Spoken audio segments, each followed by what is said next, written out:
Meus irmãos e irmãs, alegria reencontrá-los a todos nessa noite preciosa que o Senhor nos dá para adorarmos a Deus juntos. Eu quero lhes convidar para que abramos as Escrituras Sagradas, o nosso texto bíblico, em Lucas, por favor, Lucas capítulo 23. Lucas capítulo 23. Lucas capítulo 23, os versículos são do 39 ao 43. Lucas 23, dos versículos 39 ao 43. Lucas 23, versículos 39 ao 43. E esta é a passagem conhecida como a passagem do ladrão da cruz, ou dos dois malfeitores. Vou ler aqui o que o texto diz. Um dos malfeitores crucificados blasfemava contra ele, dizendo: Não és tu o Cristo? Salva-te a ti mesmo e a nós também. Respondendo-lhe, porém, o outro repreendeu-o, dizendo: Nem ao menos temes a Deus, estando sob igual sentença? Nós, na verdade, com justiça, porque recebemos o castigo que os nossos atos merecem. Mas este nenhum mal fez. E acrescentou: Jesus, lembra-te de mim quando vieres no teu reino. Jesus lhe respondeu: Em verdade te digo que hoje estarás comigo no paraíso. Oremos um instante. Nosso Deus, a tua palavra está aberta diante de nós. O que o Senhor pode nos mostrar pela tua palavra? Mostra-nos pelo poder do teu Espírito, em nome de Jesus. Amém. Meus queridos irmãos e irmãs, o privilégio de abrir a palavra de Deus e de estudar passagens da palavra de Deus é um privilégio digno de honra e de gratidão ao Senhor. Porque o Senhor governa a existência pela sua palavra. Então, nós estamos aqui em uma igreja protestante, abrimos a Bíblia, eu dei a referência agora, a referência, por exemplo, como essa, Lucas capítulo 23, dos versículos 39 para frente, mas boa parte da existência mundial, se eu falasse, diga para mim uma referência bíblica, ninguém sabe nenhuma referência bíblica. Grande parte da existência vive sem a voz de Deus e a instrução do Senhor. Então, o privilégio de abrir a Escritura e ler a voz do Senhor, um conto, uma passagem, uma narrativa, um momento, uma descrição de um fato ou uma prescrição, uma orientação, é o grande privilégio dos cristãos. O grande privilégio deles é serem instruídos pela voz, pela palavra, a palavra dele, do Senhor, do nosso Deus. E quando eu leio um texto como esse, desses dois homens, os dois malfeitores, não posso deixar de pensar na força da palavra que muda pessoas. Quando nós lemos só esse texto, isoladamente, nós não conseguimos compreender o que a palavra de Deus faz em alguém. Então me permitam falar rapidamente sobre este poder transformador da palavra de Deus. No comecinho do Evangelho de Mateus tem uma passagem, eu não vou pedir para você abrir, para você deixar o texto hoje aqui, só em Lucas capítulo 23, dos versículos 39 ao 43. Mas há um momento no começo do Evangelho de Mateus que Jesus inicia o seu ministério. E sabem como é que Jesus inicia o seu ministério? Com a palavra arrependei-vos. Essa é a fala de Jesus, é uma frase só. Às margens de um lago, onde pessoas estão cuidando da vida, buscando pesca, vendendo peixes, comprando peixes, onde pessoas estão caminhando à margem do lago para contemplar a existência, a beleza da criação, refrescando-se, talvez simplesmente nas águas. No entanto, ecoa uma voz: arrepende-te, arrepende-te, arrepende-te, porque o reino dos céus chegou até vocês. Lá a palavra é perto de vós, mas a ideia é que o reino chegou. O que é essa palavra? Porque a palavra arrepender-se. Porque a ordem é arrepender-se. A passagem que o reverendo Gabriel leu no começo da nossa liturgia é a história dos dois filhos. Um pai tinha dois filhos, o reverendo leu. E então ele pediu ao primeiro filho: a vinha precisa de limpeza. Vai trabalhar nela? E o filho respondeu: sim. Mas o texto diz que ele não foi. Então o pai se volta para o outro filho e diz: filho, você pode ir? Vai trabalhar na vinha? E o filho disse: não, eu não vou. Mas o texto logo a seguir diz que depois ele se arrependeu.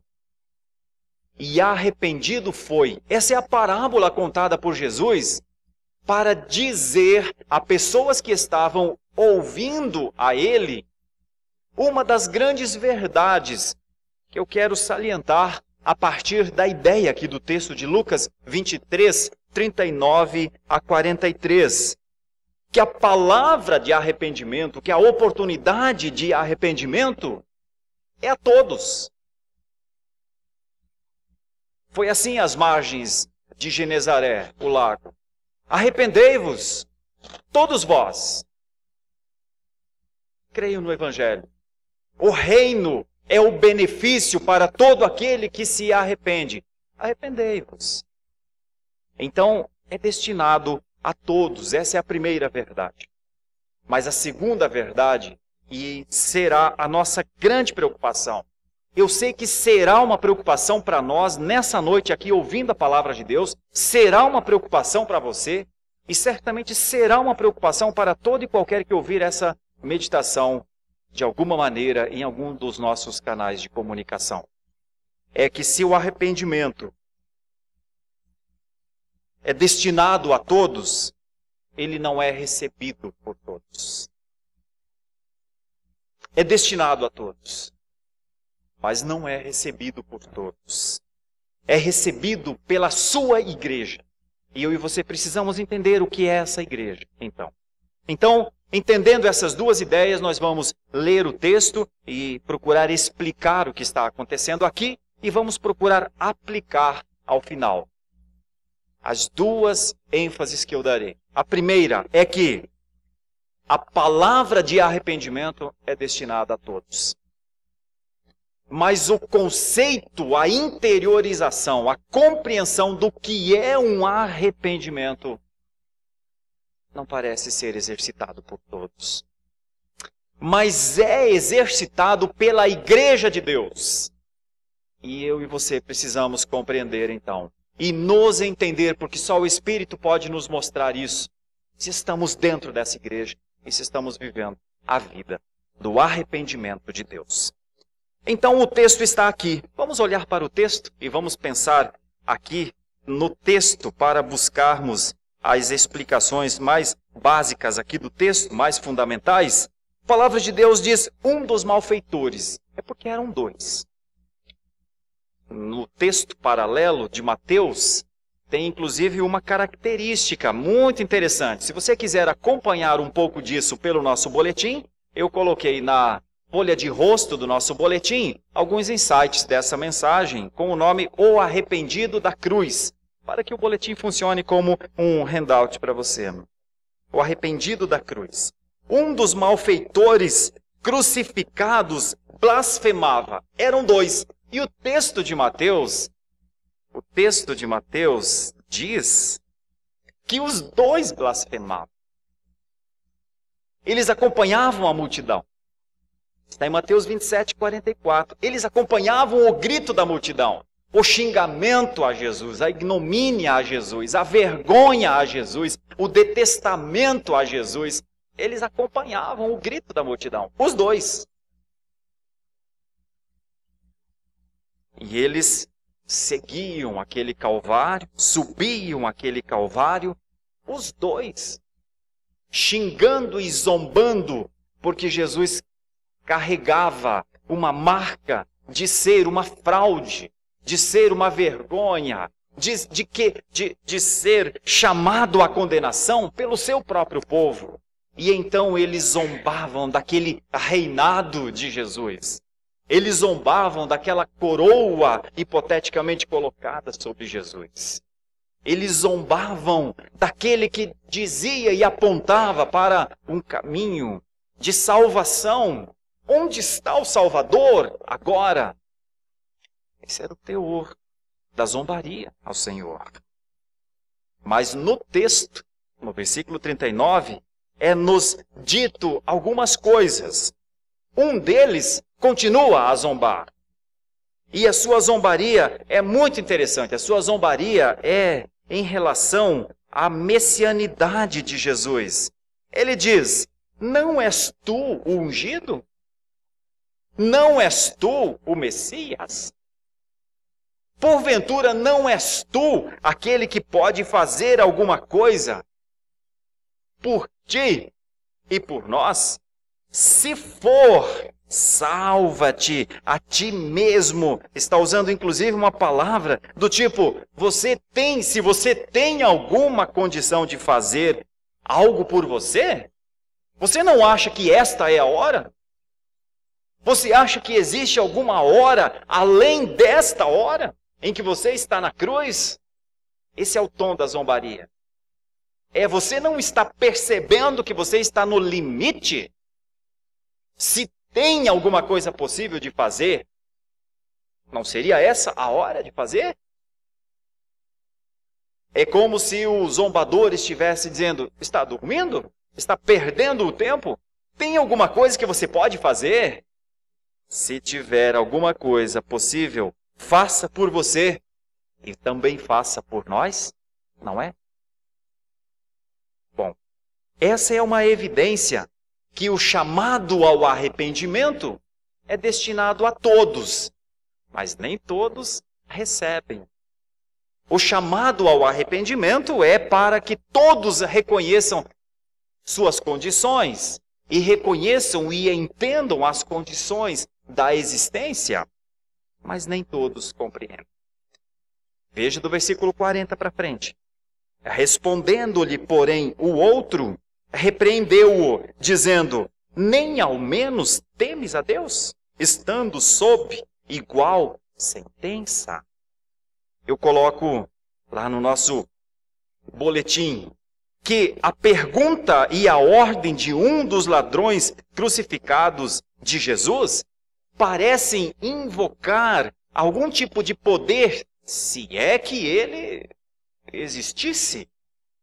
Parece invocar algum tipo de força e de condição milagrosa, se é que ele tivesse poder para fazer aquilo.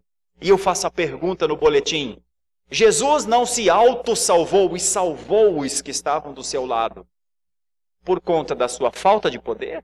Seria isso? Seria a falta de poder? Essa é a pergunta deste homem. O malfeitor zomba desta maneira. Ele permanece na sua zombaria, dizendo, tem poder? Se tem poder, não é agora a hora de manifestar o poder? Porventura, tem alguma coisa a mais que nós não estamos compreendendo? Esses são os olhos daqueles a quem a palavra de arrependimento é enviada, mas eles não conseguem receber esse arrependimento. Respondendo-lhe o outro, então ele repreende com essas expressões aqui que estão no nosso boletim, que mostram o caráter do seu arrependimento.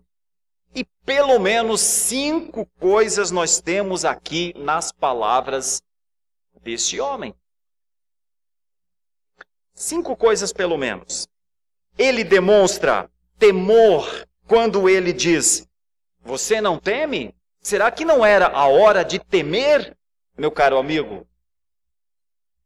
Ele reconhece que é um pecador quando ele diz, nós recebemos o castigo dos nossos atos. Ele reconhece que Jesus não tem pecado, ou que ele não cometeu nenhum pecado, quando ele diz, onde está a maldade que ele fez? Ou ele diz, este nenhum mal fez.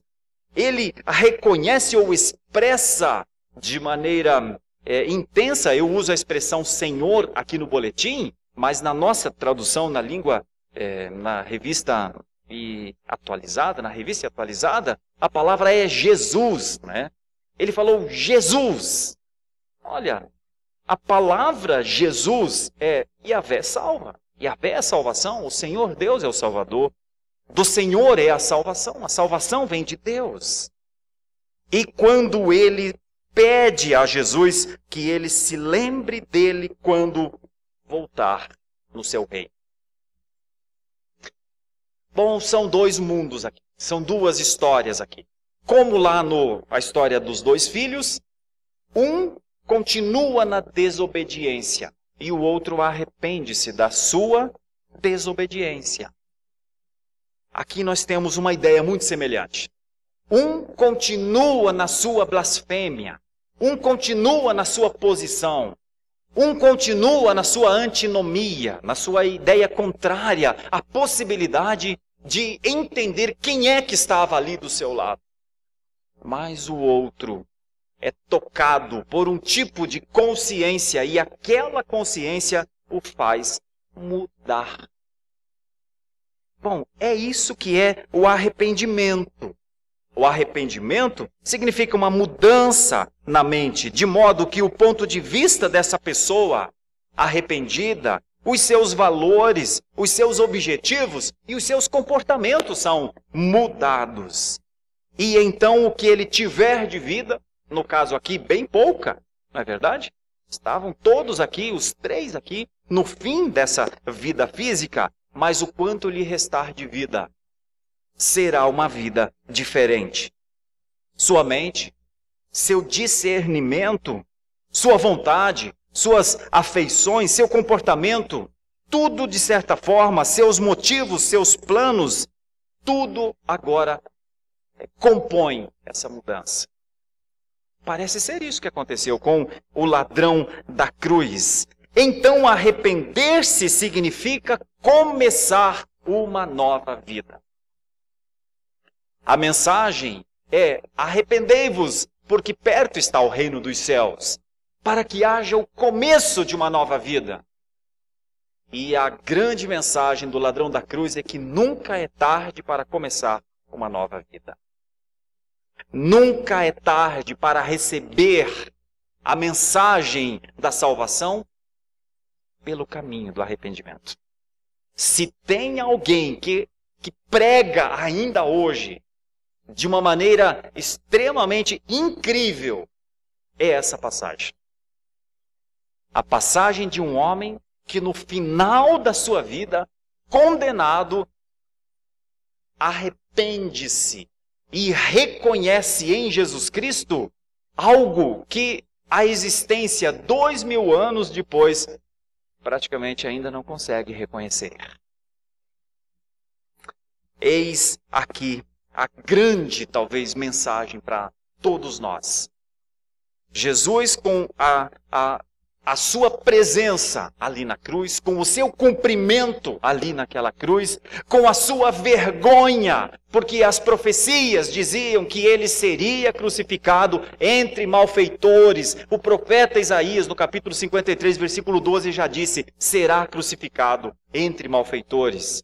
Jesus era um cumprimento do plano de Deus. Jesus era a expressão da vergonha máxima, da condensação máxima, do sacrifício maior. Jesus era aquele que se fez pecado. Jesus foi a humilhação extrema do Filho de Deus. Só o Senhor Jesus e Deus, e eu e você, pelo entendimento da palavra, sabemos o que era Jesus estar naquela cruz. Só eu e você sabemos que Ele é o cumprimento das profecias, que Ele é aquele que se fez pecado no nosso lugar por causa do pecado do homem, por causa da desobediência do homem, por causa da ofensa que o homem produziu em relação à santidade de Deus, por causa do ataque natural da humanidade, que zomba da glória de Deus, que faz pouco caso da existência de Deus, que a palavra de Deus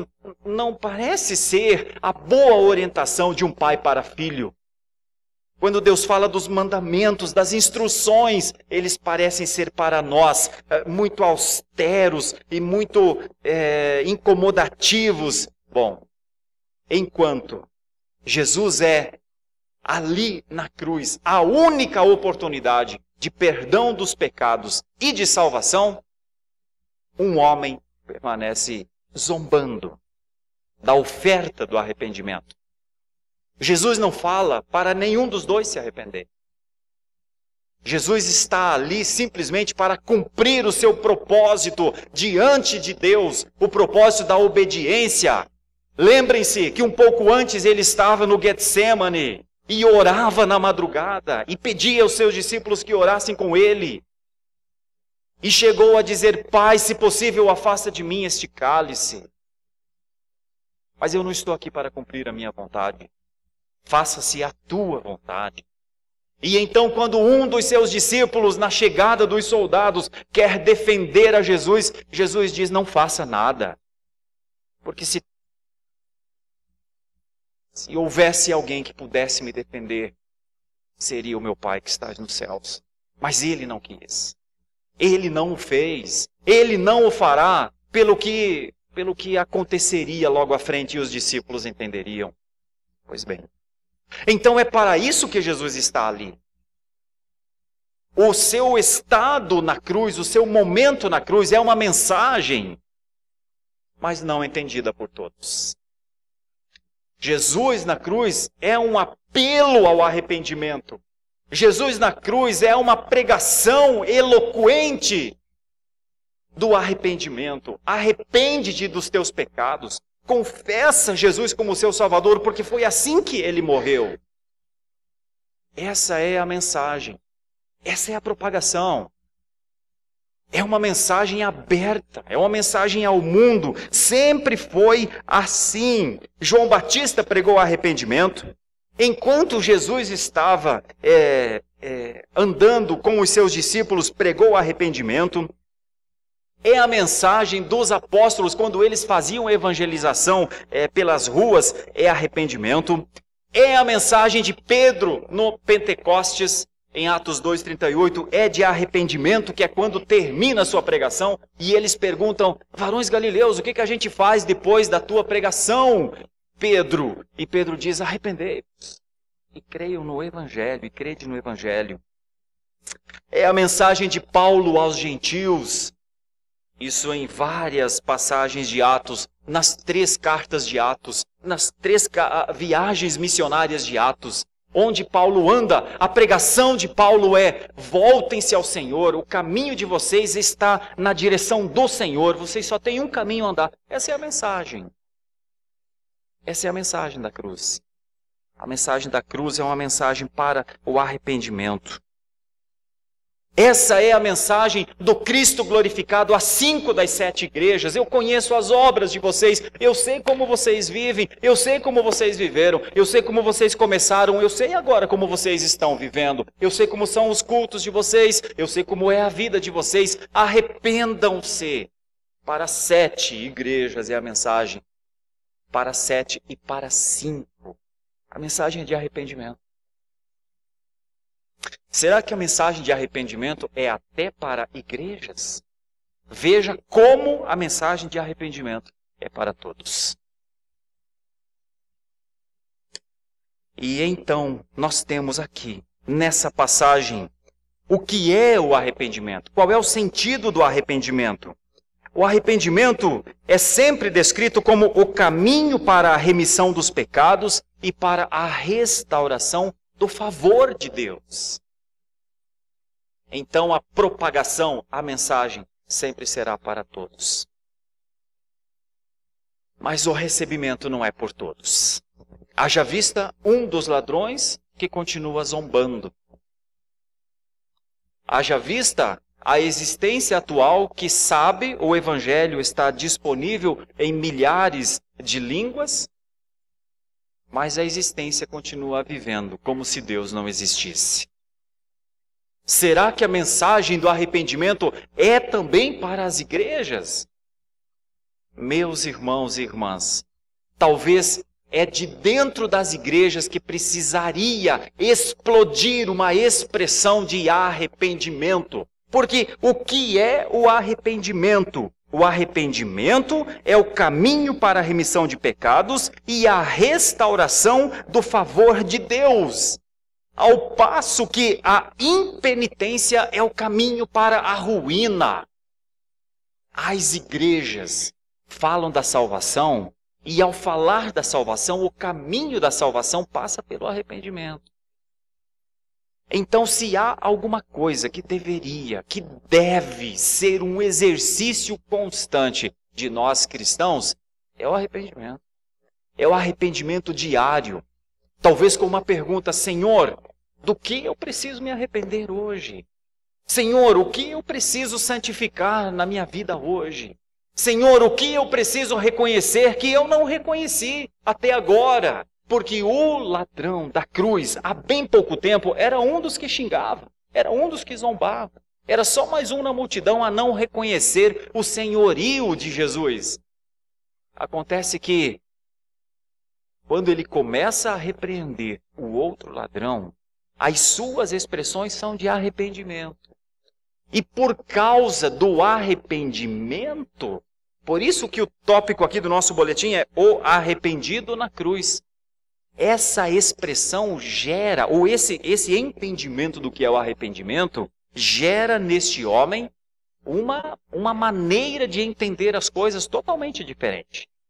E a maneira de entender começa pelo reconhecimento que precisa temer a Deus, precisa entender e reconhecer o pecado, precisa entender de onde vem a salvação, e então ele, depois de fazer tudo isso, faz um pedido. E o pedido é: lembra-te de mim quando estiveres no teu reino. Este homem ensina a nós que estamos dentro de uma igreja evangélica, ensina qualquer pessoa dentro de uma igreja evangélica nos dias atuais, que para adorar ao Senhor, que para vislumbrar um relacionamento com o Senhor, se faz necessário o arrependimento. Essa é uma mensagem às igrejas, meus irmãos. A mensagem é pregada nas igrejas. Se ela for fiel, o Espírito Santo tem compromisso com essa mensagem, com essa verdade. E a grande mensagem para os dias atuais, para nós, povo de Deus, certamente é: santifica-te na verdade. O caminho da santificação é um caminho que passa pelo arrependimento. Este homem teve seus olhos abertos pelo poder de Deus. E este homem consegue vislumbrar que quem está ali ao seu lado não é um condenado, não é um humilhado, não é um bandido, não é alguém desprezível. E então tudo aquilo que antes é desonra, desprezo, vergonha, acusação, zombaria, na boca desse homem se torna adoração, se torna reconhecimento, se torna oração, se torna pedido, se torna súplica. E quando ele fala, da forma como ele fala, é voz, é expressão de um súdito de um rei. Então quem está ali do seu lado não é mais aquele que há bem pouco tempo atrás ele estava brincando, blasfemando contra. Mas ele reconhece que ao seu lado não é um homem mais na cruz, mas um rei no seu trono. Meus irmãos, quem é que pode fazer isso na vida do homem? Senão o próprio Deus. Mas o Senhor Deus fez na vida dele. O Senhor Deus fez esse homem mudar o seu entendimento. Humanamente falando, continuava um homem no centro sendo crucificado, mas espiritualmente falando, no centro daquelas 3 cruzes, um rei estava ali. No seu trono de glória, de onde ele e para onde ele voltaria. Estava ali aquele que comanda destinos, que conhece os detalhes da vida, que tudo o que existe foi criado para ele, que é o centro da adoração, que deveria estar sendo adorado naquele instante, que deveria estar sendo celebrado naquele instante. Tu és o cumprimento das profecias. E a cruz representa o último estágio do nosso pecado. Aquela multidão deveria estar de joelho diante daquele homem na cruz para reconhecer que o Senhor, nosso Deus, faz as coisas certas e que o Senhor, nosso Deus, puniu o pecado do homem no seu Filho para que esse homem pudesse viver a vida abundante da fé e da esperança. Mas a igreja não estava fazendo isso. Os seus discípulos não estavam fazendo isso. Os seus seguidores não estavam fazendo isso. O seu povo não estava fazendo isso. E todos zombavam e ridicularizavam. Enquanto a pregação do arrependimento era eloquente, arrepende-te, arrepende-te, o reino dos céus chegou, arrepende-te e acessa o reino dos céus. A multidão estava zombando. Grande coisa fez, né? Bonita essa coroa aí, dizendo o rei dos judeus. Ele não é nosso rei, não, diziam os judeus. Entenda comigo o que é a ira de Deus diante do ajuntamento de pessoas sem arrependimento. Entenda comigo, por favor, que estar diante das coisas celestiais não significa salvação. Que viver próximo do grande poder de Deus não significa receber nele aquilo que o Senhor Deus tem. Entenda comigo. Por isso, a minha linha de raciocínio aqui talvez até assuste alguns. Jesus morreu naquela cruz para dar início a um movimento radical. Jesus foi crucificado naquela cruz porque a mensagem, os 3 anos de ministério, a pregação por todos aqueles lugares, tudo isso havia sido anunciado por milhares de anos. E quando Jesus morre na cruz, ele dá início a um movimento de gente que vive com Deus, que ama o Senhor, que quer o Senhor, que as palavras do Senhor são doce ao seu paladar e música aos seus ouvidos. Este é o povo de Deus, esta é a igreja de Deus que ama o Senhor, quer o Senhor, não vive sem o Senhor, busca nas suas palavras o que tem para mim, o que o Senhor quer me falar, como o Senhor quer trabalhar com a minha vida. E estas pessoas vivem no Senhor. Elas não vivem mais para si mesmas. Elas não vivem mais para zombar do Senhor, para brincar com a soberania de Deus, para viver uma vida distante da sua voz e da sua palavra. Elas não suportam isso, porque elas sabem que isso ofende ao Senhor, que isso maltrata, de certa forma, distrata, que isso é uma expressão de ódio ao Senhor. Elas não querem mais viver assim. É então o cristianismo que o Senhor Jesus Cristo implantou, é um movimento radical. E toda a atenuação dessa posição por Cristo, certamente é infiltração, certamente é ação maligna, certamente é descuido e descaso pela santidade e pelo entendimento do que é a lei de Deus. E dos púlpitos protestantes precisa ecoar uma voz. O cristianismo chama cristãos para uma vida diferente, para uma vida pura no Senhor. Dos púlpitos das igrejas evangélicas e protestantes, a palavra precisa ser pregada. Arrepende-te! Arrepende-te porque não é o costume. Arrepende-te! E esse arrependimento, meus irmãos, é diário. O ladrão da cruz só tinha aquele dia. Então, se você quer usufruir de uma mensagem, de um exemplo, lembre-se que ele só tinha aquele dia.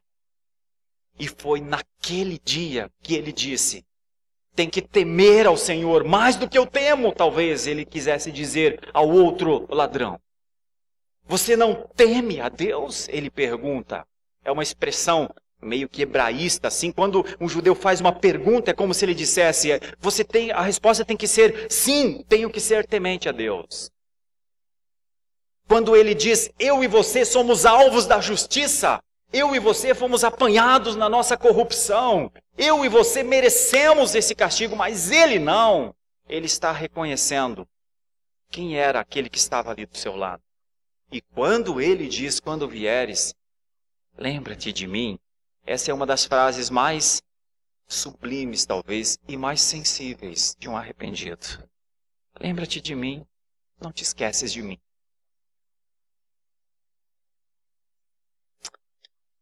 Quantos dentro da igreja evangélica atual poderiam dizer: Senhor, quando vieres no teu reino, lembra-te de mim? Não te esqueces de mim. Quantos vivem uma vida cristã, anos a fio, sem temer ao Senhor? Senhor, no teu reino, lembra-te de mim. Lembra-te da minha casa. Não te esqueças de mim. Pois essa é a palavra de um arrependido. Essa é a expressão de um arrependido. Essa é a demonstração de fé de um arrependido. Quantos cristãos vivem uma vida inteira dentro das igrejas, mas se fizer uma pergunta à esposa sobre como o marido é, seria uma vergonha para ele.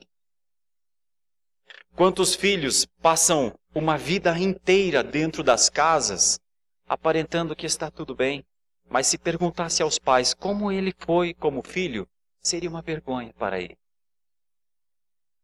Quantos membros de igrejas sérias, estou falando de igrejas sérias, meus irmãos, porque eu já vou falar de igrejas não sérias também.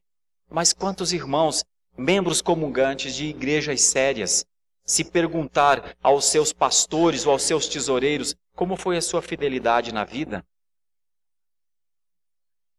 Qual a expressão nos seus dízimos e ofertas? Seria uma vergonha para ele. Quantos cristãos dentro das igrejas que assumiram compromissos, que assumiram cargos, que fizeram votos, que fizeram profissão de fé, se perguntar aos seus líderes como foi a sua vida, seria uma vergonha para eles. Quantos ainda viverão achando que arrepender-se é uma coisa assim, como se eu dissesse: Senhor, agora eu reconheço que eu estou errado, mas se eu amanhã voltar a cometer este pecado de novo, tu hás de me perdoar. Quantos estão entendendo o arrependimento como alguma coisa assim? Eu me arrependo, amanhã eu peco de novo e Deus me perdoa de novo, porque eu vou orar de novo. E então quando eu cair de novo, eu vou orar de novo. Quantos estão achando que arrependimento é isso? E se o Senhor Jesus dissesse: ei, arrependimento não é isso. Arrependimento é transformação de mente, arrependimento é mudança de mente, arrependimento é nova postura, arrependimento é o enfrentamento do pecado, arrependimento é o sofrimento por conta do que o pecado ainda está fazendo em mim. Ei, arrependimento não é remorso. Judas teve isso. Mas Judas não mostrou arrependimento, ainda que tenha se suicidado. A palavra de Deus diz que não foi arrependimento. Quantos cristãos passam a vida inteira tendo o arrependimento de Judas? É o máximo que eles conseguem chegar. O remorso. Quantos? Pois esse ladrão da cruz nos ensina grandes verdades. Os dois ladrões nos ensinam grandes verdades. O primeiro nos ensina que a mensagem de arrependimento é destinada a todos mesmo. E o segundo nos ensina que a mensagem é recebida pelos eleitos. A mensagem do arrependimento é recebida por aqueles que reconhecem no Senhor Jesus Cristo a sua única salvação. A mensagem do arrependimento é recebida e decodificada por esses como a sua única atitude.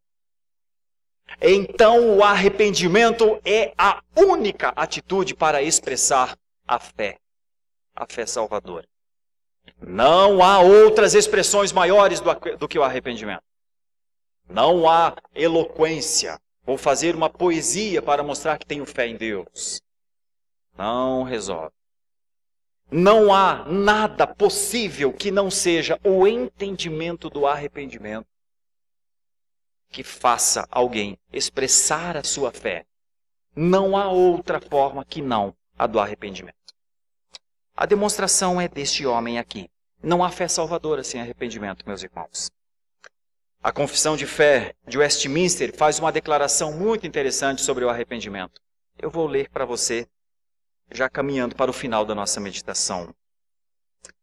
Está escrito assim, lá no capítulo 15. Movido pelo reconhecimento e sentido, não só do perigo, mas também da impureza e odiosidade de seus pecados, como contrários à santa natureza e à justa lei de Deus, e conscientizando-se da misericórdia divina manifestada em Cristo, aos quais são penitentes, o pecador, pelo arrependimento, de tal maneira sente e se aborrece dos seus pecados, e deixando-os, se volta para Deus, querendo e procurando andar com Ele em todos os caminhos de seus mandamentos. É isso que é o arrependimento. Sentimento de remorso, autorreprovação pelo pecado, sensação de temor da punição, sem qualquer desejo ou decisão de deixar o pecado, não deve ser confundido com arrependimento, diz a Confissão de Fé de Westminster. Pois é, sabe qual é o arrependimento? Aquele professado por Davi, quando Natan o coloca em xeque, ele só tem uma alternativa, o arrependimento. Sabe qual é o arrependimento adequado? O do segundo filho. Quando o pai diz, filho, vai trabalhar na vinha, e ele de bate-pronto diz, eu não vou. Mas logo depois ele diz, sim, eu vou. Sabe qual é o arrependimento? O nosso, hoje, que vivemos com as Escrituras sendo abertas, que vivemos dia após dia a oportunidade de adorar ao Senhor, de glorificá-lo, de engrandecer o seu nome, de testemunhá-lo, de carregar nas nossas mentes as suas palavras, porque lemos a sua Escritura na nossa devocional. Sabe qual é a expressão do arrependimento? Voltar atrás nas nossas práticas, nas nossas palavras mal dadas, nos nossos compromissos mal feitos. Na aparência de santidade, quando o Senhor vê o coração. Isso é arrependimento. Sabe de qual arrependimento as Escrituras falam? Aquele que a gente expressa para dar glória ao Senhor, aquele que a gente reconhece, às vezes de joelhos diante das pessoas, pedindo perdão por suas práticas. Você não acha que tem muitos maridos que deveriam se ajoelhar diante das suas esposas para pedir perdão pelo que eles fazem ao longo de uma vida inteira? Você não acha que há esposas que precisariam se ajoelhar diante dos seus maridos para reconhecer a sua insubmissão? Os maridos reconhecer a falta de amor, as esposas reconhecer a falta de respeito. Você acha que maridos e esposas não deveriam se olhar um para o outro e pedir perdão pelas vezes que gritam na frente dos filhos? Você acha que não? Como é que nós vamos seguir uma vida nos chamando de cristãos, aparentando-nos cristãos, se não podemos viver publicamente o que vivemos dentro das nossas casas, talvez? Que cristianismo é esse? Esse é um cristianismo de falsa igreja, esse é um cristianismo da falsa religião, esse é um cristianismo da fachada, esse é um cristianismo da hipocrisia, esse é um cristianismo que não nos conduz à presença de Deus, porque ele parece ser um cristianismo sem temor. Arrepender-nos em relação ao envolvimento com as coisas de Deus. O Senhor nos deu dons, nos deu talentos. Se eu tenho voz para cantar, é aqui que eu tenho que estar. Se eu tenho condição para arregaçar as minhas mangas de saúde, é nos hospitais que eu preciso estar, é no dia a dia com as pessoas que eu preciso estar. Se o Senhor me deu uma condição de morar em algum lugar, por que não exercer a hospitalidade santa? Se o Senhor me deu o privilégio de ensinar, é nas classes da escola dominical que eu tenho de estar. Sabe, eu estou dizendo aqui porque nós estamos aqui nessa igreja, mas em todo e qualquer lugar onde tiver um cristão que é chamado ao cristianismo, a demonstração do seu arrependimento deve ser: eis-me aqui, Senhor. Lembrem-se comigo do profeta Isaías, quando ele entra no templo. Ele não entra no templo por outra coisa, senão para adorar ao Senhor. E ele adora. E ele contempla a plenitude do Senhor no templo. Quantos de nós não precisariam se arrepender da maneira como nós viemos à igreja, ou como nós vamos às igrejas? Nós vamos às igrejas já não mais, ou muitas vezes pelo menos, ou de alguma forma genérica. Nós não vamos à igreja para adorar ao Senhor, porque Ele nos recebe para que o sirvamos. E é isso que nós deveríamos fazer. Quando nós vamos ao culto de adoração é para adorá-lo, para engrandecê-lo, para demonstrar o nosso temor, para sofrer pelos nossos pecados, para interceder pelos nossos irmãos, para cantarmos louvores. Não é para alimentarmos a nossa ira, as nossas raivas com as pessoas que nós conhecemos, que são pecadores e pecadoras. Você não acha que muitos precisariam se arrepender em relação a como vivem com os seus irmãos? O arrependimento, meus irmãos, é libertador.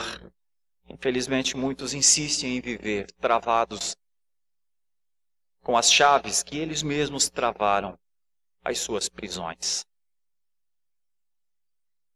Dos púlpitos protestantes precisa se levantar uma voz. O cristianismo radical é o cristianismo do arrependimento. A mensagem do ladrão da cruz é uma mensagem radical. É uma mensagem contra as pessoas que estão vendo a ele naquele lugar. É uma mensagem contra o seu amigo de crimes. É uma mensagem que professa uma fé esperançosa e verdadeira no mundo por vir, que ainda não estava nos seus olhos, mas essa é a resposta de Jesus. Ainda hoje estarás comigo no paraíso.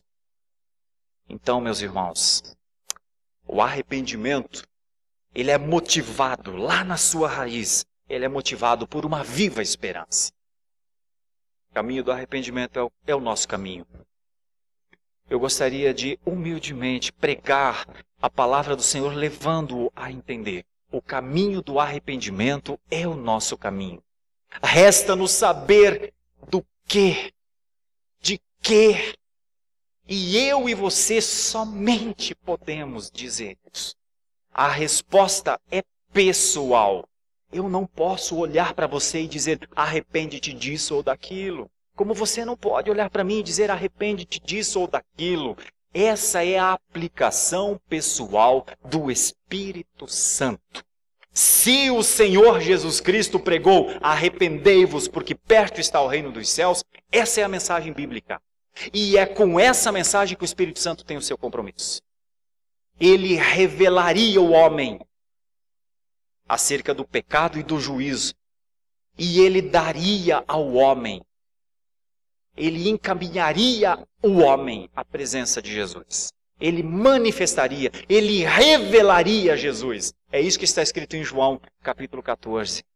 Ele me revelará, ele me mostrará. Pois eu posso lhe dizer com toda certeza, a linha teológica que nós procuramos adotar, a linha teológica chamada de gramatical histórico teológico, não deixa nenhuma dúvida. O Senhor requer o arrependimento constante do seu povo. Porque um povo arrependido é um povo adorador. Um povo que arrepende-se diariamente é um povo que está cultuando ao Senhor. Um povo diante do Senhor é um povo revestido da sua força e do seu poder. Um povo diante do Senhor cultuando e adorando ao Senhor é um exército vivo e proclamador para o que este mundo precisa. E este é o cristianismo radical que eu estou proclamando. Nunca foi tolerável um cristianismo incipiente. Nunca foi tolerável um cristianismo de sal que não salga. Nunca foi tolerado um cristianismo que fidelidade e infidelidade são coisas semelhantes. Nunca foi tolerado um cristianismo que não seja um cristianismo de separação, que não seja um cristianismo de posição. Sabe por que nunca foi tolerado? Porque não existe essa categoria de cristianismo. Existe o cristianismo do e existe o não cristianismo. Não existe meio crente, não existe meio cristão. Existe crente no Senhor Jesus Cristo, existe não crente. Então, ou existe crente que adora ao Senhor pelo temor, como o que aconteceu com esse ladrão na cruz, ou existem os zombadores, que continuam a dizer, não és tu o Cristo? Faz aí um milagre para mim. Não és tu que tem poder? Atende agora a esse meu outro desejo. Quem faz isso é gênio. Não é Jesus. Que o Senhor, com a sua graça, nos mostre o arrependimento necessário, meus irmãos. E se o Espírito Santo incomodar as nossas vidas para um cristianismo radical, mais sólido, mais vivo, mais adorador, mais contemplativo, mais puro. E se você entender que você pode caminhar nessa estrada, bem-vindo. Bem-vindo à trilha do arrependimento. Outros já estão caminhando nesse caminho. Se você está vivendo isso, quero louvar ao Senhor por sua vida. Oremos ao Senhor. Nosso Deus, olhar para a Tua palavra e ver que o Teu Evangelho produz reações diferentes, como a desses dois homens, é para nós ao mesmo tempo algo novo, algo interessante, porque nós vemos um zombando e vemos outro mudando de opinião, mas nós não podemos só ler as Escrituras e não aplicá-las às nossas vidas. Senhor, a mensagem para aquela época foi essa. A mensagem para nós, qual é? Aplica aos nossos corações, à nossa vida, a mensagem para nós. O que o Senhor ainda requer de nós, que talvez ainda não tenhamos percebido. Qual tipo de arrependimento o Senhor requer de nós? Quais os pecados que o Senhor vê nas nossas vidas e que o Senhor não tolera, mas nós toleramos? Quais as mudanças que são urgentes, necessárias, que são para ontem na nossa vida, mas que nós estamos deixando para o amanhã?